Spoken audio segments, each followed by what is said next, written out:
안녕하세요. 나이는 23살이고요. 신현학입니다. 직장암 3기 환자입니다. 저는 대장암 3기 진단을 받고 작년에 항암 치료를 모두 마쳤습니다. 25살 김세영입니다. 작년 위암 3기 진단받고 치료 다 끝내고 이제 추적 관찰하고 있습니다.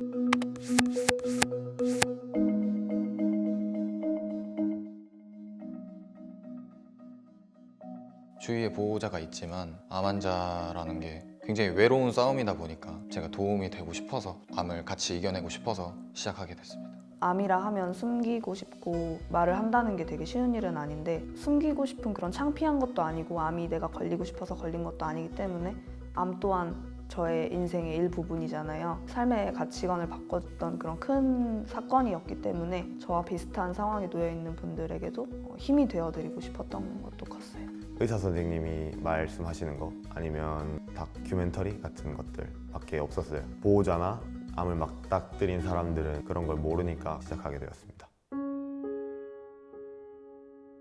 사실 저는 이 암이 첫 번째 암이 아니에요. 8살 때 횡문근육종이라는 소아암 환자였고요. 투병을 했고 완치 판정을 받았는데 14년이 흐른 지금 직장암 3기 판정을 받았습니다. 소아암 치료를 할 때 가족분들이 얼마나 고생하는지 제가 눈으로 직접 봤었으니까 제가 아픈 거는 제가 아파서 견뎌내고 하면 그만이지만 또 지켜봐야 하는 보호자의 입장이 또 많이 괴롭기 때문에 마음이 많이 아팠습니다.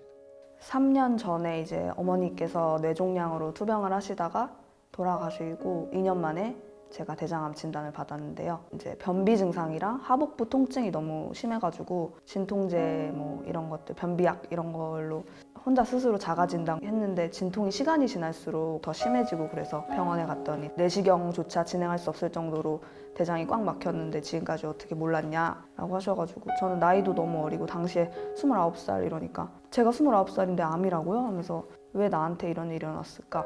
원망스러운 마음이 처음엔 가장 컸어요. 지금의 제가 제 자신을 돌이켜봤을 때 제대로 쉬지 않고 제 몸을 좀 안 좋은 것도 많이 먹고 친구들 따라서 똑같이 술 먹고 많이 그렇게 학대를 했던 것 같아요, 몸을. 딱 정말 항암 치료에 딱 들어갔을 때는 정말 나와의 암과의 대면이고 정말 둘이 싸워 나가야 되는 거라고 생각이 되더라고요. 좀 강하게 마음을 먹었던 것 같아요. 한창 나 혼자 산다 내시경 유행할 때였어서 제 친구가 같이 왔었거든요. 옆에서 찍어줄게 하고 왔었는데 갑자기 의사 선생님이 부모님 불러오라고 하더라고요. 악성 종양인 것 같다고 하셨는데 어떻게 해야 되지? 내 인생은 어떻게 되는 거지? 뭐 이런 슬픔에 잠깐 잠겨 있다가 억울하다? 솔직히 20대 초반 저처럼 생활하는 사람이 많은데 군대 갔다 온 지도 얼마 안 됐는데 이제 인생 꽃 좀 펴보려는데 암 같은 거에 막히면 좀 답답하니까 그래서 살고 싶었습니다. 전 그냥.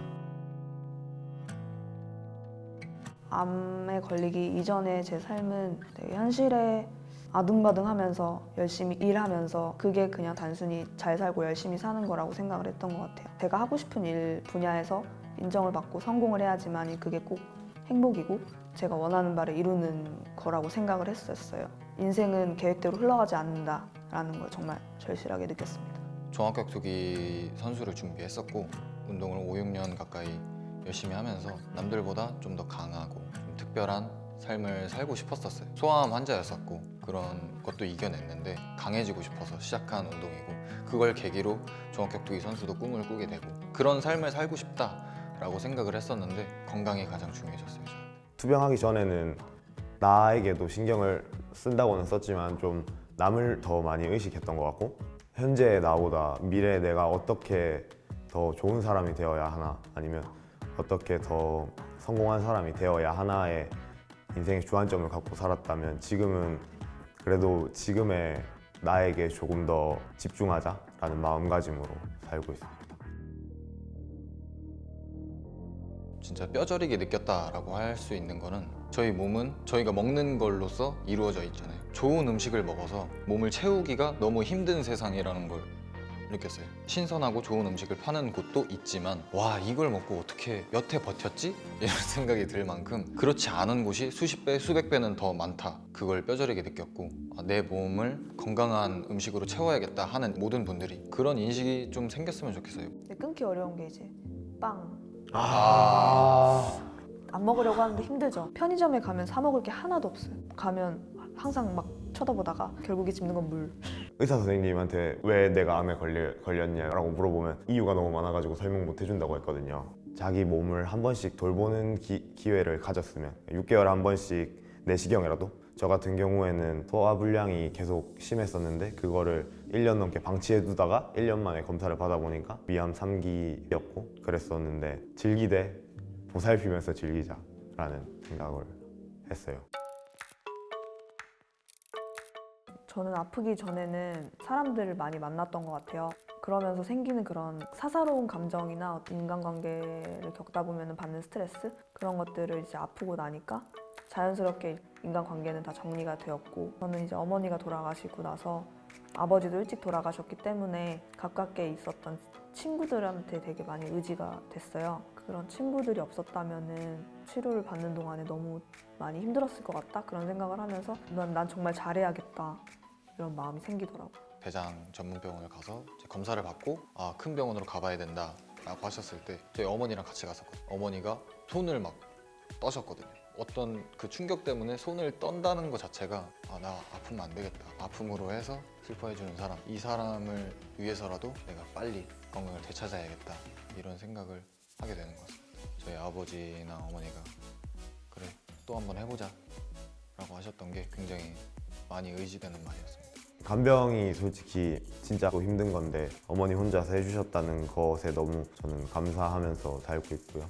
친구들인데, 친구가 제 수술하는 날 영상을 하나 넣어줬어요. 노트북에 한 20명 가까이 되는 친구들이 수술 잘 받고 왔으면 좋겠고 힘냈으면 좋겠다는 영상을 보고 제가 수술에 들어갔거든요. 힘이 되었고 그거는 아직도 감사하게 생각하고 있습니다.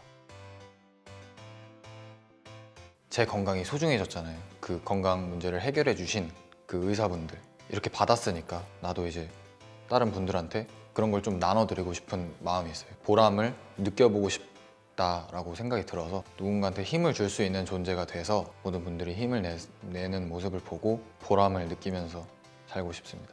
내가 계획한 대로 살아가는 거는 불가능한 일인 것 같아. 당장 현실에 주어진 일을 열심히 하고 즐기면서 죽음이 눈앞에 찾아왔을 때 그런 담대히 받아들일 수 있는 이렇게 마음 훈련을 하는 거죠. 그렇게 살고 싶습니다. 내가 이만큼 아팠으니까 내 주변 사람들은 아프지 않았으면 좋겠다 라는 생각을 하는데, 위로 받으시는 분들도 계시고 저한테 위로해 주시는 분도 계시고 나랑 같이 건강하게 행복하게 살면 좋겠다 라는 목표를 가지고 살아가려고 합니다.